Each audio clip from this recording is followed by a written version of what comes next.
हनुमान जी को कुंभकर्ण कोसों दूर फेंकने के बावजूद वे क्षण भर में वापस लौट आते हैं। इसके बाद कुंभकर्ण हनुमान जी पर अपने हाथों से कई वार करता है, लेकिन लाख कोशिशों के बावजूद हनुमान जी अपनी जगह से जरा भी नहीं हिलते।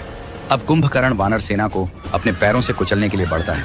तभी हनुमान जी उस पर प्रहार करने ही वाले होते हैं, लेकिन उसी समय प्रभु श्री राम रणभूमि में आ जाते हैं और हनुमान जी को रोकते हैं।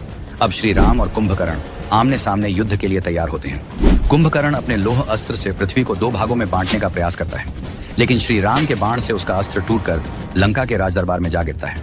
इसके बाद वह अन्य अस्त्रों से वार करता है, लेकिन श्री राम के तीव्र बाणों से उसके एक एक करके हाथ कट जाते हैं और अंत में उसका सिर भी कट जाता है।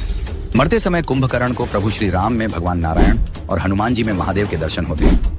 वह दोनों को अपने नेत्रों से नमन करता है और अंत में प्रभु श्री राम की शरण में जाकर मृत्यु को प्राप्त होता है। हनुमान जी को कुंभकर्ण कोसों दूर फेंकने के बावजूद वे क्षण भर में वापस लौट आते हैं। इसके बाद कुंभकर्ण हनुमान जी पर अपने हाथों से कई वार करता है, लेकिन लाख कोशिशों के बावजूद हनुमान जी अपनी जगह से जरा भी नहीं हिलते। अब कुंभकर्ण वानर सेना को अपने पैरों से कुचलने के लिए बढ़ता है।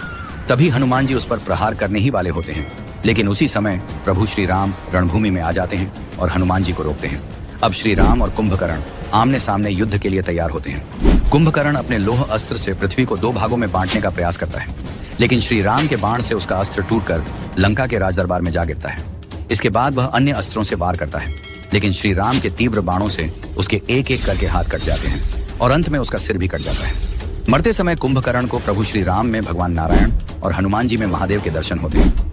वह दोनों को अपने नेत्रों से नमन करता है और अंत में प्रभु श्री राम की शरण में जाकर मृत्यु को प्राप्त होता है।